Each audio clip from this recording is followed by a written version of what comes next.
That was part one. Part two now is actually the podcast I'd kind of planned and wrote down a few things to get to. So we're going to get to that now. And the first thing from all of what I just explained about who I've lived with and where I've lived is like that I think has been such a benefit for me in terms of like how I view the world and how I view people and cultures and all that shit, because like at the end of the day everybody chooses to see what they see and hear what they want and read things how they want, and I'm totally guilty of this myself. But at the end of the day, we see, hear, and read into things how we want them to be. You know, like I said, I'm kind of distrusting with the media and the government, and just kind of I like to question, you know, even things that are accepted. Like I want to question them. Just a belief I have is I don't ever want to be 100% certain on anything, because that 100% certainty can become very dangerous and very like clouding of your vision. Because if you accept something at 100% and don't even question where, why, how, it can mess up some other things, in my opinion. And so, you know, like I said, is we see what we want, we read what we want, we hear what we want. And so when I'm doing research or when I'm reading through things or I watch a video, like it might be a video about COVID, for example, or about the protests and riots or whatever, you know, those are the hot topics right now. That's why I'm using them as an example. And it might have nothing to do with talking about the alternate opinions of what's going on, but that's all I see in it a lot of the times. Like all I can see is kind of the phoniness of some of that stuff. But that's because that's what I want to see. You know, and so in that same breath, it's important to realize this shit, because if you think that the world is a bad place full of shitty people and that it's conflicting and this and that and not, like when you go out into the world, guess what you're going to see? You're going to see all the fucked up shit. You're going to see all the bad people. You know, it's like that's what you're going to see. And that's what, you know, you attract what you're intending, what you're thinking. And so in the same way, if you think things are great and people are wonderful, and yeah, there's some shitty people out there, but majority speaking, they're great people, and I have good interactions with everybody. Guess what? That's what you're going to find when you go out there. And so I think it's just like, I don't know. I don't have all the answers, that's for sure. But I think that's one thing that I need to keep in mind a little bit more. But I think everybody needs to keep in mind a little bit more with, like, thinking about why you think a certain thing and where that thought originated, and then just dissecting it and diving into it and like using your mind as a weapon, as a tool of, like what I said, is if you want to think bad and negative stuff, then that bad and negative stuff's going to come to you and you're going to find it. You find what you're looking for more times than not. You know what I mean? You go out looking for a bad time. You will go out looking for a fight. You normally end up finding a fight. You go out with looking for a great time. Yeah, you might not remember it the next day, but you're going to probably go find a good time. You know what I mean? Like, shit, everywhere I've lived, you know, I've talked about in past, like, I've smoked weed my entire life, you know, since I could drive, basically. And you know, everywhere I've lived, within the first month of me living there, some way, somehow, I don't go looking for it, but the main guy who sells weed in that area, like, him and I become friends. And most of the time I don't know he's that guy until after. But some way, somehow, and it's not even, back to intentions, thoughts. It's not even like I'm thinking, oh, I don't want to meet this guy. Oh, I want to meet this guy. Sometimes I go, normally whenever I move in Europe, I normally don't smoke for the first month or two that I get out there, because I want to experience new thing. I want to see it completely sober, etc. And so that guy ends up finding me. But at the same time, subconsciously, maybe I'm looking for him. And so, I think it's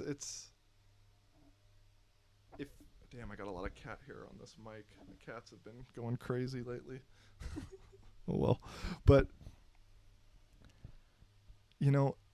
just use that idea to your advantage. This whole thing with the TikTok stuff that I've talked about, and the podcast and the vlog and the whatever, like I was posting stuff, and I had I kept saying yeah, I'd like it to get big, or I don't know, I just do it for myself, and and then the day I was like, no, I want people to see it. I want, let's make that intention. And slowly but surely, things happen. Things are starting to happen. And so, just staying on that path. And so, as I've said before, I know some people are in some rough, weird places with the quarantines and what's happening in the U.S. and the world in terms of relations, whether it be racial, whether it be by class, whether it be political. Every kind of relation possible is at a weird place. Although I think it's much better overall than what the media makes it out to be. I think we're all getting along a lot more than what you watch and see on TV. And I'm going off on a little different direction. If you are struggling with some negative shit in your life, negative thoughts constantly, do yourself a favor and turn the TV off for a week. Nothing. Nothing on TV, unless you can watch some Netflix. But stay away from the news. Stay away from any network television. It's called programming for a reason. Okay? And I don't know where I was right there. But in the time we're at, using that idea that your intentions can become your reality, and what you think about and how you think can shape what you see, is really, really, really beneficial, or really, really detrimental, depending on how you use it. And there's a lot of people, I think, that don't even know that exists, and so they're not using it, and they're not conscious of it. They're just flying through life, going with the flow, per se. And I mean that more, normally I mean going with the flow in a good way, but in that way, I mean it's a bad thing, kind of. I'm not looking down at them at all, because that's their path, and they're going to get to where they need to get to eventually. And their route is their own route. But I don't know. Like I said, advice to myself is I got to use that idea to my advantage throughout life, that how I think and how I intend can shape my reality and shape what I see and shape life. And so, yeah, and now kind of relating that, getting into some hot topics or whatever, COVID is back, but only in the U.S. I think, like I said, if you're American and you're watching the news, please stop. You're not gaining anything from it. But I see on Facebook and this and that, COVID's back, but it's not due at all to the protests that had hundreds of thousands of people getting together. That's had no effect. I saw some CNN article say that. But it's still on the rise again. And it's just a tactic. And I'm not saying COVID isn't real. It's a definitely real thing. Just like the flu's real, just like SARS was real, just like all Zika, Ebola, all that shit was real. It's just not as really serious as it's being made to be. They use I saw this on a Joe Rogan thing that was talking about how, the media will use the one article that says, a 17-year-old got it and died from it or something like that. And so it's like, oh, it's affecting young people now too. And then you read the article and you don't realize until like the fifth paragraph down that 17-year-old had diabetes and was like 450 pounds or something. 400 pounds. It's like, dude, he was going to struggle if he caught anything.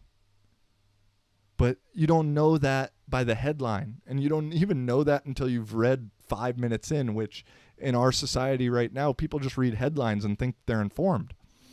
And so, those are those kind of things where, relating back to seeing what you want, if you really feel and think it's serious, then everything you read and everything you research is going to tell you and confirm that. And I'm not saying that's wrong, because I'm not saying I'm right, because I don't think it's really serious. But the way I read into everything, in my opinion, I see the bullshit in it. But that's how I read it. And so, but I try and really, take those glasses off, take those lenses off and just read with no lens. That's pretty impossible to do, but it's a good exercise. And so, COVID, I also see on Facebook, people in the States don't want to wear masks. And as I've talked about in like 4 episodes ago, this mask controversy is like, oh, if you don't want to wear a mask, you don't care about anybody, you're selfish, and you deserve to die. And then if you wear a mask, you care about everybody from the mask wearer perspective, and you're a good human being. But from the other side is like, you're a sheep. And it's like, there's just another conflicting division point that can divide families, can divide everybody in every socioeconomical demographic. And I saw one meme or whatever thing that I'm not a mask wearer. I'll just say it right now. I have a mask I made out of a sock, because I wasn't going to fucking buy a mask that I don't think I need to wear. The WHO, I don't trust what they say anyway, but they don't even, from what I've seen, researchers, and again, I'm researching on to find things for my own benefit, but from what I've seen and trying to be objective is, unless you have it and are not trying to give it to other people, masks don't really do shit. But I saw some meme that said, like, if masks work, how come the mask wearers are so concerned about the non-mask wearers? Because as long as you wear the mask, then you're safe. You're good. And so what does it matter what everyone else does? Right? The thing I don't get with the mask and with quarantine, like, if you want to wear a mask, wear a mask. That's awesome. Like, the same way if you wanted to wear a helmet while walking down the street in case maybe you fall and bump your head or because you're clumsy or something, do that.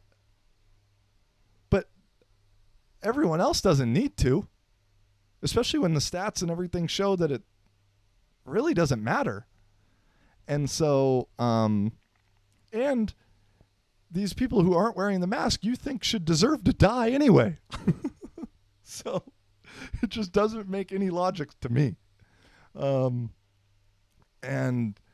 no, the people on Facebook, I see some things about how, it's Americans love to pretend Americans are the only ones who do things when they have no clue about anything else going on in the world. And the one thing I constantly see on Facebook is how, like, American it is for people to not want to wear a mask because it's whatever, and how irresponsible it is, and only Americans could do this type of thing. Well, newsflash to those people.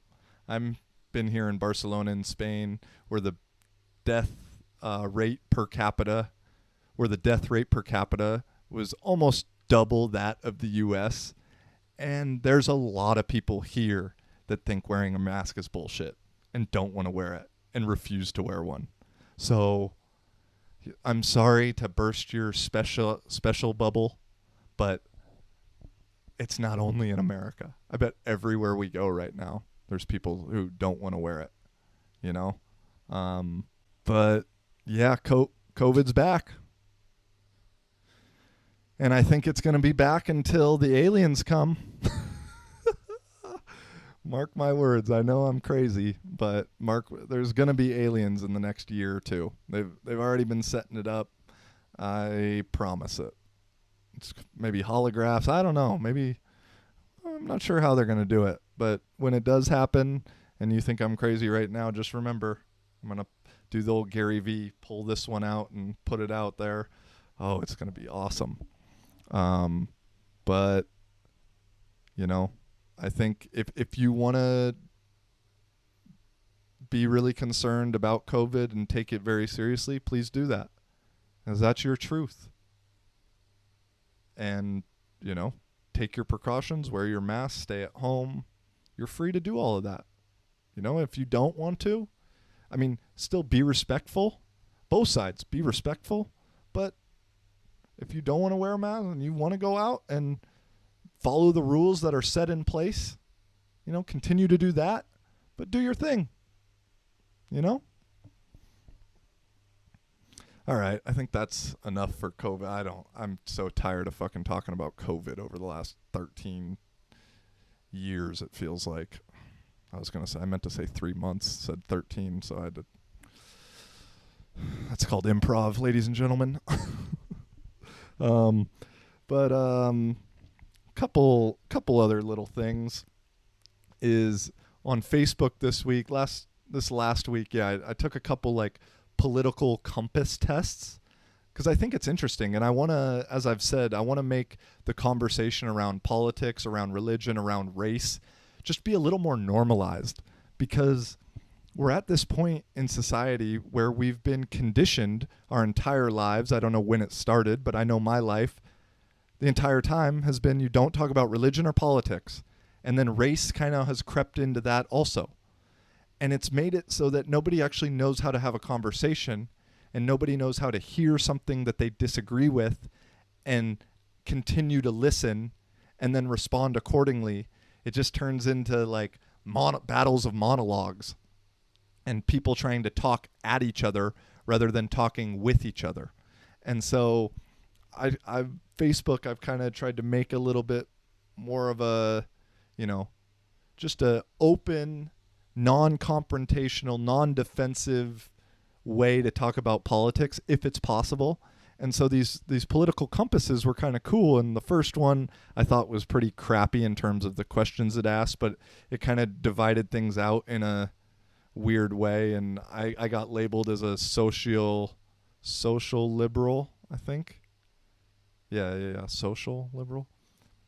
But it was like I was balanced on all these things, and then I was like libertarian on one side, and so that test I think was more like to tell you what kind of liberal you were, because everybody came up with a liberal answer and people who aren't liberal. Although I don't even know what is liberal anymore. I know it has a different definition in Europe than it does in the US, but I don't know what liberal is anymore, because from what I know as the American side, like I for sure don't feel like I identify with that. I don't identify with conservative either, but in the middle, but I for sure don't identify with the liberal cancel culture, offended by everything, that kind of way. But I think that's just the stereotypical way to be divisive, as always. And so I don't even know what is a liberal. Can someone answer me that? Because I keep kind of getting labeled that in these political compass tests, but it's almost like offensive to me in a way, because I want to be right in the middle, or libertarian, I guess. And so anyway, I did another one that, I got, I think 10, 12 people joined in, and it was a actual like X and Y axis graph, so a compass, I guess. I've said that like 7 times right now. And so on the left and right was, left, right, liberal, conservative, and then up and down was authoritative and libertarian.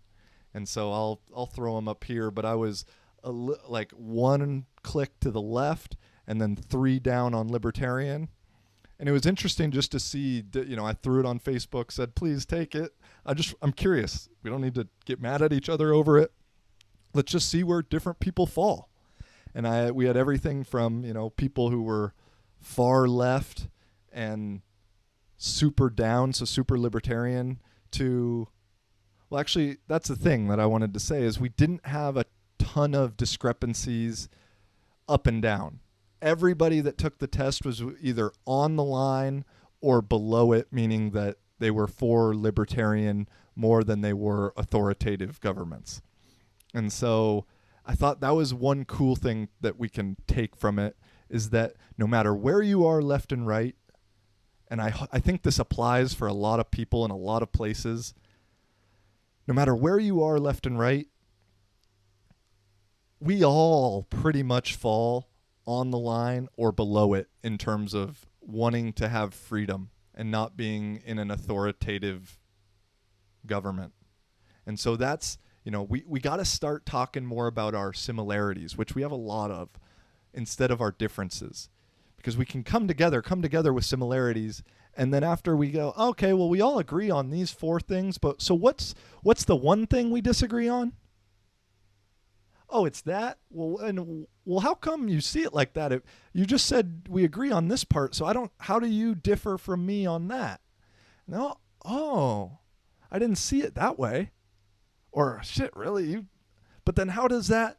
And so you have different talking points to go back on that you agree on already. And so then when you talk about things you disagree on, it's not as controversial because it's the smaller portion of the conversation. Right now, all we talk about is what we disagree on. We don't ever talk about what we agree on. And so if we can find the similarities, which I said we have a lot more than we realize, then it makes the differences seem much more novel and much more easier to tackle, or easier to understand and maybe agree to disagree on those. You know what I mean? And the other thing I took from this political compass thing with the results that I got, and on the left and right, I had 1 or 2 people that were like super duper left, like almost the max. But then on the right, there was only maybe someone like 1 or 2 clicks to the right, maybe 3 clicks max to the right, 3 out of like 8. I'll show you the graphs right here. And so an interesting thing I got from that is that myself, someone who is on this compass, and the test is flawed in its own way with some of the questions it asks and how you have to answer some of them. But for me, someone who's like a click to the left, I am in theory closer on the left and right scale to somebody that's 1 click on the right side than I am someone who's 7 clicks on the left side. And so even though we're both on the left, I can identify and I can be closer in my thoughts and ideas with the person that's on the right. And so this idea of like this team kind of thing, that if you're on the left, you're on the left, and if you're on the right, you're on the right, is so flawed. And it goes vice versa too. The guys who are on the right are closer to me on the left than they would be the far right guys. And so, and this is just me speaking, but I think that it's the individuals that are to the extremes, whether it be left or right, are the ones that make conversations the most difficult, because there's such a like pride in that they're so far one way or the other. And I'm speaking very generally right now, but I think it's those far radicals that really caused a lot of the problems and the controversies that kind of fucks it up for everybody else. That, for me being a little bit on the left or a little bit on the right, like it's those radicals that make the people in the middle dislike either side, whatever side it is. I hope that makes sense. Made sense in my head, but it's hard to say that one in words right there. Hope you got it. And, just moving forward and kind of wrapping it up here, it's crazy to me at this point now, like with the left and the right, liberal, conservative, Democrat, Republican, whatever, is both sides literally use the exact same insults and comparisons of each other. I don't know if that made... What I mean is, like, for example, the left loves to claim right now that Trump is fascist and authoritative and a dictator and all these things, which I like I said on last podcast, Trump has said some things that are similar to like what Chavez used to say in Venezuela, but it's just a couple little sentences here and there, and he's a fucking idiot with a lot of the stuff he says publicly. Everyone knows that, and I think everyone agrees on that. But they're saying he's a dictator and fascist and da da da da da, and they say that because of whatever their reasons are, and then the right side now is saying with the pulling down of the monuments and canceling people and silencing people and all these things for whatever reasons it may be, and most or some I totally agree on, but it becomes a slippery slope, and they say that those people that's like what the dictators and authoritative figures and the fascists did before they took over. And so, they're saying, the right is now saying that the left, the liberals, all they care about is the power. And it doesn't matter how they get it. They try and make it seem like they're for the people. But it doesn't matter how they get it. They just want to be in total control and have total control over everything. And so literally both sides are using the same argument to label the other side. It's like the fucking Twilight Zone, man. Like, I don't get it. It's like, you go to a right-wing meme page or whatever, or a left-wing meme page, and they're both saying that the other side is Hitler or Stalin or whoever. I don't know. And guess what? You're both wrong. Because it's not like that on either side. It's just, I don't know how we've gotten to this point where, it's comical to me sitting back, seeing it from 4,000 miles away. Like, it's comical that people are so wrapped up in that game that they're literally saying the exact same thing. It's like the old third grade argument. You're stupid. No, you're stupid. No, well, you're stupid. No, well, you're stupid. Like, I'm waiting for someone to say the old, like, I'm rubber, you're glue, so whatever you say bounces off of me and sticks to you. Like, we're 3 weeks away from a politician saying that, I think. Oh, man. Right? I don't get it. I just don't. I don't get it. I wish I had some more examples of this that I meant to write some down, but I can't. What else is there? Let me see. Shoot. I don't know. I'll throw them up as maybe the credits roll if I see some from memes or whatever that I can put right next to each other, and we'll throw those up there, because I just right now off the top of my head I'm drawing a blank, and I've been talking for hour 20 straight right now, so that fourth coffee is starting to wear off. I got one more sip in it.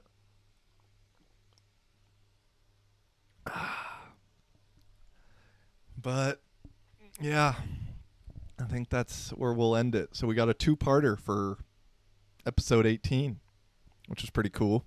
Or maybe I should just go 18, 19. I don't know. They're from the same day. 18 and 18.5.